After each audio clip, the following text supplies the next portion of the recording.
We begin Masechet Rosh HaShana.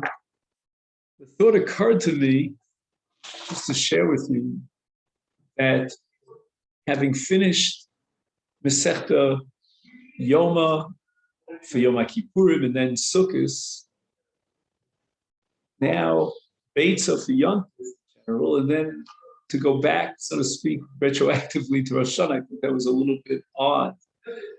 I would have anticipated that Rebbe would organize Rosh Hashanah before Yoma.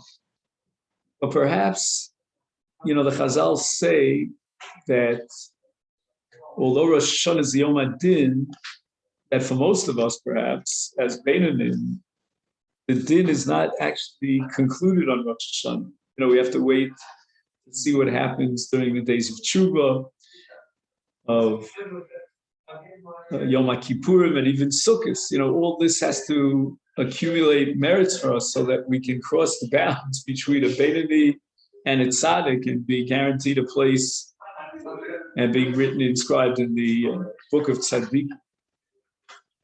The Mishnah says, Arba Roshi Shanim Hen. So there are 4 Zmanim that are set on the calendar that have the status of Rosh Hashanah. Each one is a different day on the calendar. Each one represents a different concept and a different halach. So now we're going to go through the 4 Rosh Hashanah. The Echad ben Nisan, Rosh Hashanah l'Malachim.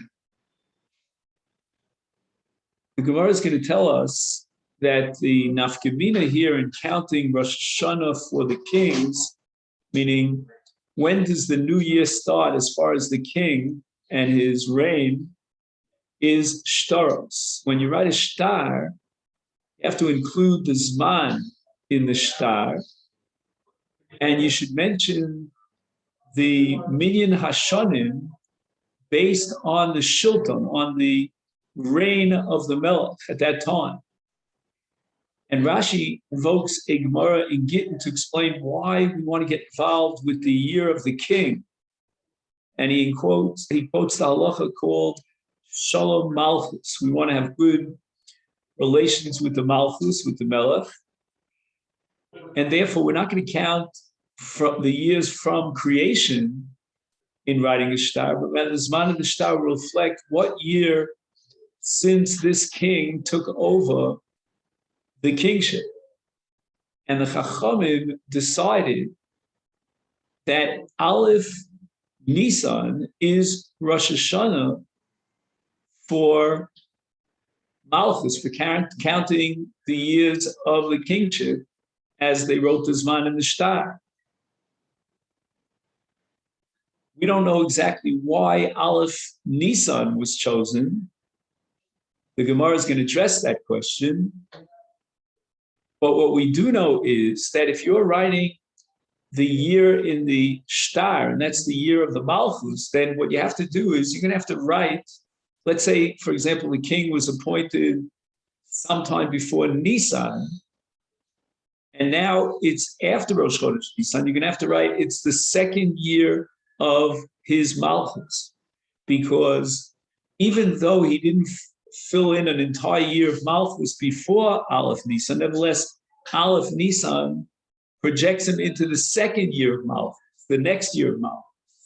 So when we're calculating how many years of Malchus there are, then we have to include the time period before Aleph Nisan as belonging to last year, and from Aleph Nisan and on as belonging to the new year. So therefore, it would have to be counted as the second year of his Malchus.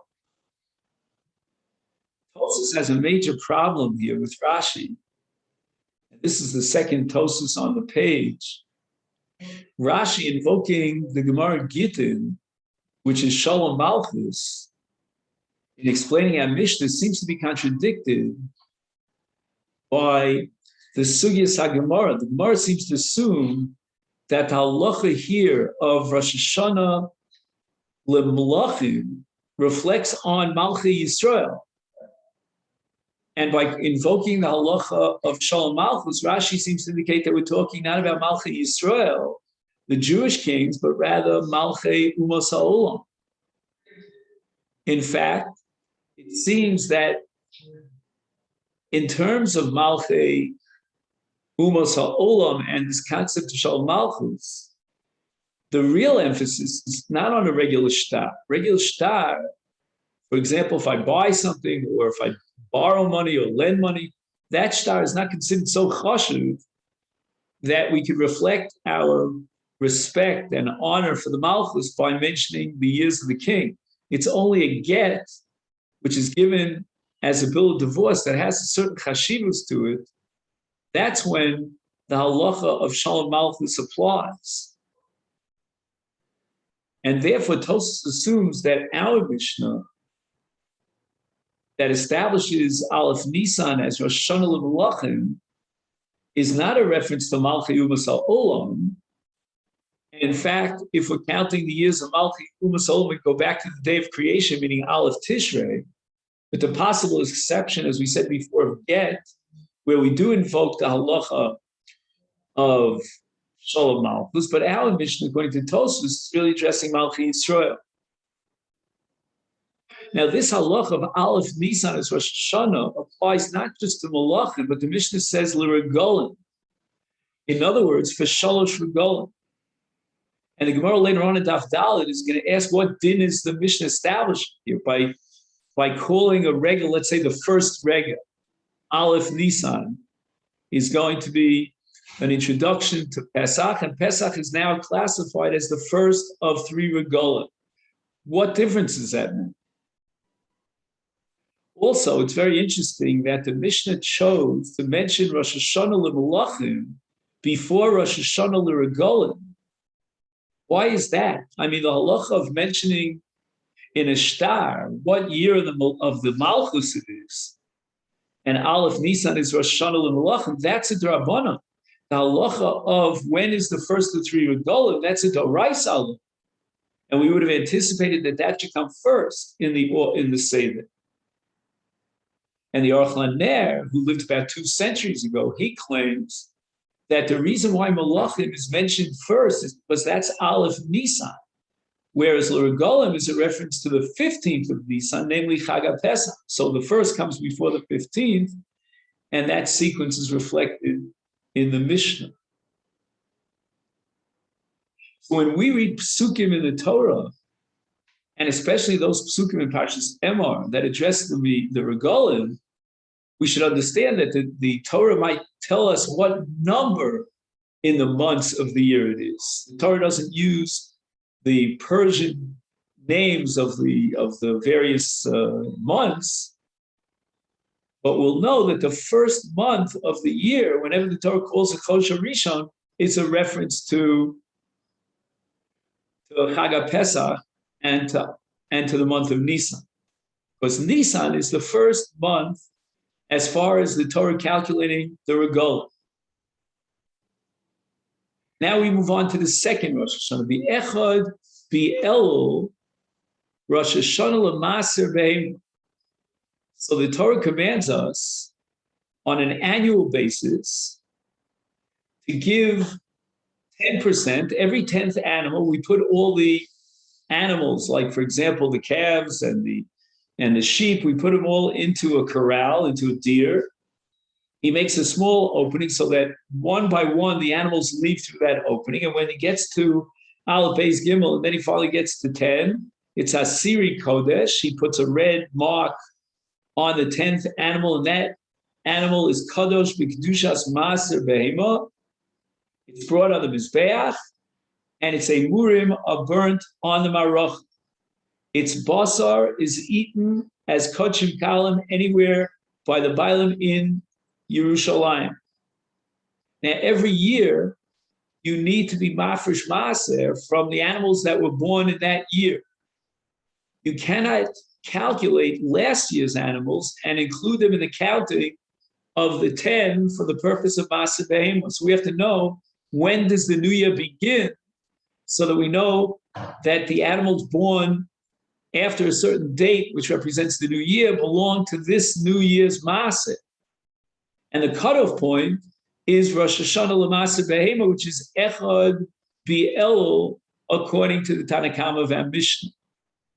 And once again, the Gemara is going to try to analyze why we choose the first of Elul as Rosh Hashanah L'Maaseh. Rabbi Elazar, Rabbi Shimon Cholkim, they disagree. They hold that Rosh Hashanah L'Maaseh Behema is Echad B'Tishrei. It's what we call Rosh Hashanah, Aleph Tishrei. And therefore, according to these Tanoim, Rabbi Elazar, Rabbi Shimon, there's no real special date for Rosh Hashanah for Maaseh Behema, but Rosh Hashanah in general encompasses and applies to Maaseh Behema as well.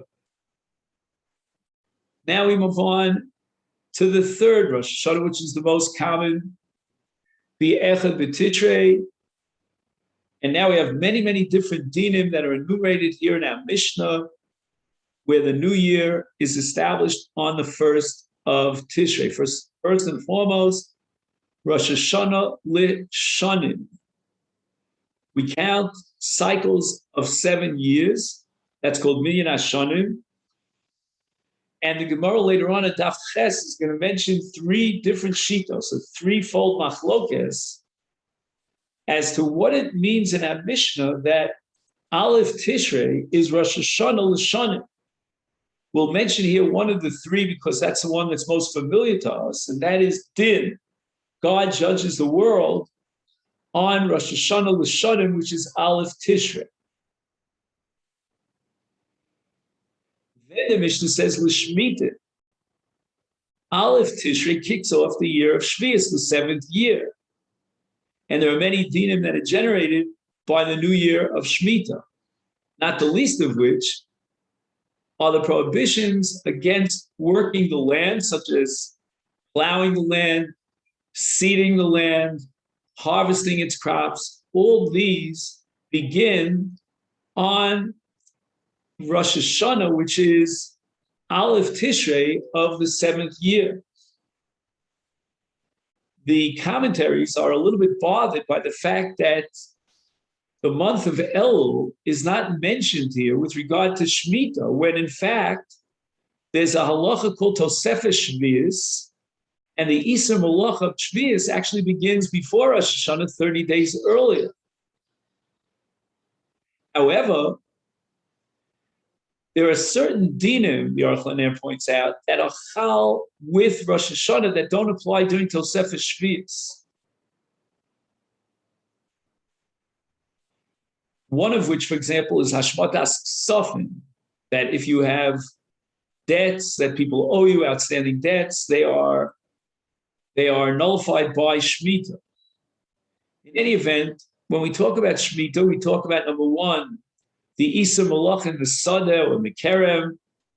Number 2, we talk about Kedushas Peiros, that which grows during Shvius from the ground in Eretz Yisrael is sanctified with Kedushas Peiros, which means you're not allowed to do business with them, you're not allowed to destroy them, you have to eat them, and when it's Kalal L'Chayim in Asada, then you have to be Mavayr them, that's the mitzvah Biur during Shemitah. Then we have Shmitas Ksofim, which is Mafkia all the Chovos that people owe one to the other, and you're not allowed to be Tovea. After Shvius, pay me up, a Chov. And there are other dinim that apply to Shvius. And all this is begun on Aleph Tishrei. L'Yovlos. Aleph Tishrei kicks off the 50th year of Yovel. And once again, the Jubilee year, as we call it in English, the Yovel year, is relevant to many, many different laws. For example, once again, like Shvius, there's an Isser Charisha and Zriya. Number 2, we have to blow the shofar on Yom Kippur in the 50th year to sanctify that year. In fact, Tosfos says in Masechet Menachos that with the blowing of the shofar, they would recite a bracha shekitshanu mitzvosav tzivanu to be makadesh the 50th year and sanctified as the year of Yovel. All the slaves, the Jewish slaves, go free. Even an Eved Nirtza, who after 6 years decides that he wants to stay and remain in the state of slavery, he goes free on the 50th year. And certain karkos that was sold by their original owners, the seller will retain the right to claim back that character that he sold with Yovel. And again, what we said before is that you're not allowed to work the land and cut and harvest what's called sfichim. These are some of the dinim that apply to the mitzvah of Yovel. I have a note here, which I'm trying to find, I saw it yesterday, as to what the word Yovel means. It's etymology. So according to one opinion, the word Yovel is al shem tkiyas shofar. And it seems that the tkiyah of the shofar is called the tkiyah of Yovel. Yovel is the ram that is taken, that's its Karen is taken off and used as a shofar, which is called the Yovel. However, Ibn Ezra, in his commentary on the Torah, says that the word Yovel comes from the word shiluach, which refers to sending out the avonim and freeing the slaves.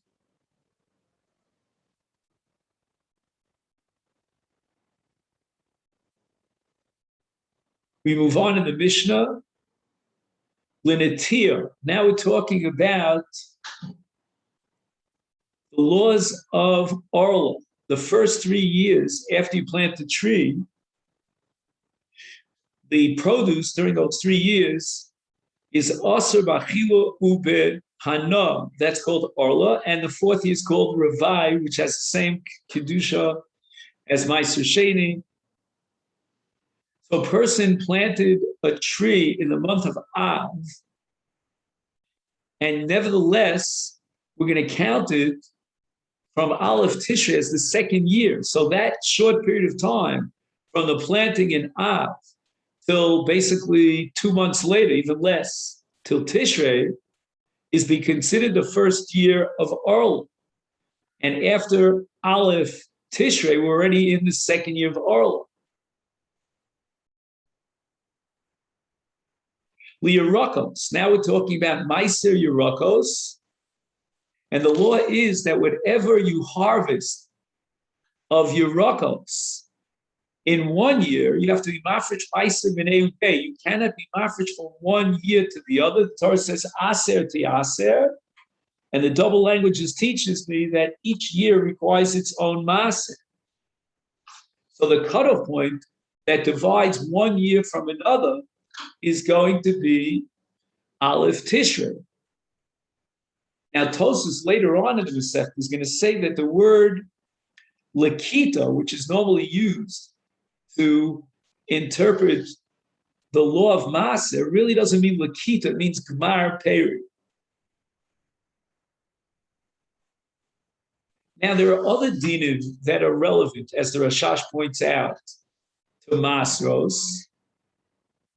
to determine which is the day of the new year for Masros, and that is that in the first 2 years of the Shemitah cycle and the 4th, 5th years of the Shemitah cycle, in addition to Meiser Rishon, which is separated and given to the Levi, we have Meiser Sheni, which is brought to Yerushalayim and eaten b'kedusha b'tara, or you can be poded, bring the money and buy food in Yerushalayim. But on the 3rd and 6th years of the Shemitah cycle, instead of Maser Sheni, you're Mafresh Maser Oni. So it's very relevant to know when is the new year, because if, for example, you were to harvest Yerakos on Aleph Tishrei, going into the 3rd year, then instead of being Mafresh Maser Sheni, you'll be Mafresh Maser Oni. The Echad B'Shvat. Now we get to a 4th Rosh Hashanah, and that's a machlokas between Beis Hillel and Beit Shammai.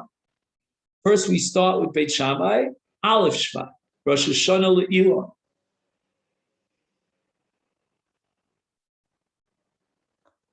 The Peros HaElon, as far as Masros are concerned, have their own dinim that separate them from all of Zroim, whereas all of Zroim depends on Aleph Tishrei. Peros Ha'ilon depend upon Aleph Shvat according to Beit Shammai, and Beis Hillel Omrim Chamisha Sarbo. Yerushalmi points out that the Shita Beis Hillel is very unique because we never found Rosh Hashanah in the middle of a month, such that half of the month belongs to last year, and the second half belongs to this year. And that is why Beit Shammai disagree. They want to have a month as a whole, an indivisible unit. So the entire month of Shvat has to belong to the same year, and that can only make sense if the first of Shvat is Rosh Hashanah Le'ilon. The Gemara is going to have a long discussion later on about why Shvat. Why is Shvat the month? The Torah doesn't say specifically Shvat as far as Peros Ha'ilim is concerned, but in any event, the law of Rosh Hashanah Lilanos is relevant, number one, to determine which year these Peros Ha'ilim belong to, because we can only be mafresh maser from that year and not from one year to the other. And in general, the development of the pre and the stage at which it belongs to a particular year, whether before Aleph Shvat or afterwards, that's called Chanata.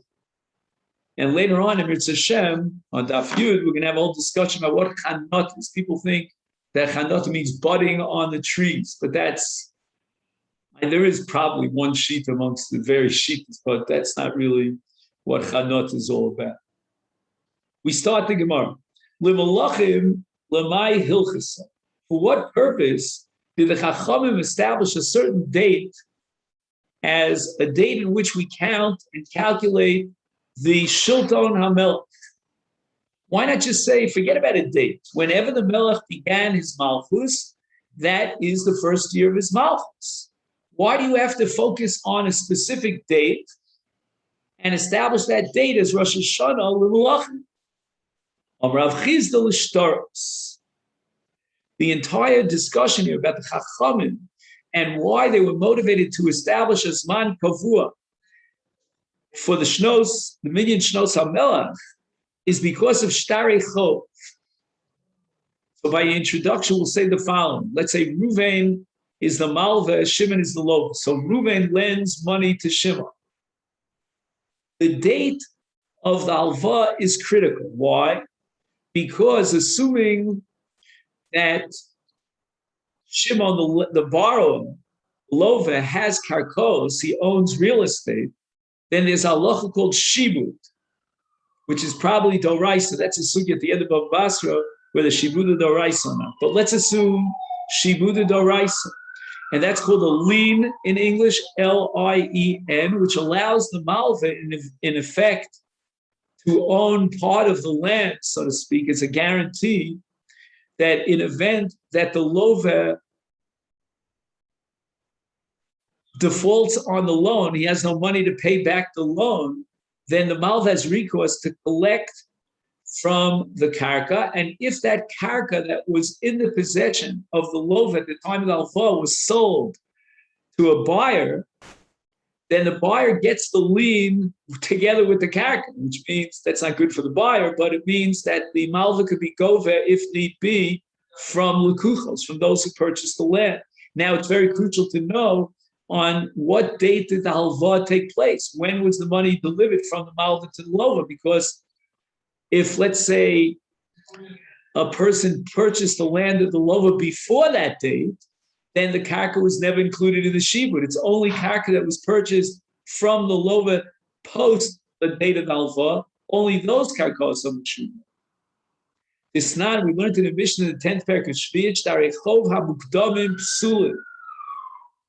If the date on the shtar is earlier than the actual matan mos, the shtar is possible. The reason why the shtar is disqualified in the case of a mukdam is because of gvia min al-kucho shalom kedin, which means that the malveh, by utilizing this shtar that has an earlier date, he's going to be able to collect from lekuchos who actually purchased the land from the loveh before the alva took place. But we don't know that because the shtar testifies on an earlier date. So as a result of the fact that the Malva had a shtar written up with an earlier date, we impose a penalty on the Malva. He cannot collect from Lekuchos at all with this shtar. There's a machlokas rishonim as to whether the shtar is completely possible or it is still valid at least to prove that the lova owes him the money in the chol that's written in the shtar. However, me'ucharim, in event that the date of the shtar was delayed, so for example, the halva took place at the beginning of the month, and the date written in the shtar is the middle of the month, ksherim, because the only person who serves to lose as a result is the malva himself. The malva will only be able to collect from the later date, even though legally, al pi emes, he really could collect from an earlier date because the halva took place at an earlier date. But no one is going to suffer a loss. In the case of shtar, mukdam, the lekuchos will suffer an illegal loss. In the case of ucharim, no lekuchos will suffer any loss. Now, since we have to write a date in the shtar, we have to be very meticulous and understand the date of the shtar. Therefore, Chazal had to establish Rosh HaShana Limalachim. If they hadn't established Rosh HaShana Limalachim, there would be a whole confusion over here. The Eidim who assigned on the shtar might not have actually seen the halva. They weren't there at the time of the halva. That's based on a mission at the end of Baba Basra, Kosvin shtar lemal v'afal pisha ein lova imo. In other words, a shtar could be written up by the malva, and later on when he gets the most, Kosvin shtar lelova afal pisha malva imo, which means that the lova could have the shtar written up. He holds on to the shtar. When he gets the most from the malva, then he hands over the shtar to the malva.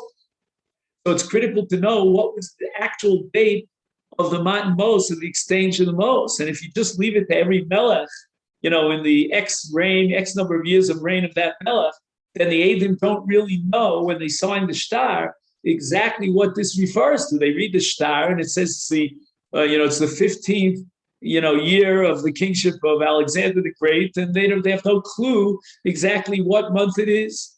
So, for example, let's give the following example. Let's say a shtar has the date of Kislev in the 3rd year of Alexander the Great. That's when, let's say, the Lova, we'll call him Ruvain, borrowed money from Shimon the Malva. And it says Amana, and that's how much he borrowed. The Eidim say that they don't know exactly when the halva took place. So everything depends upon what's written in the shtar.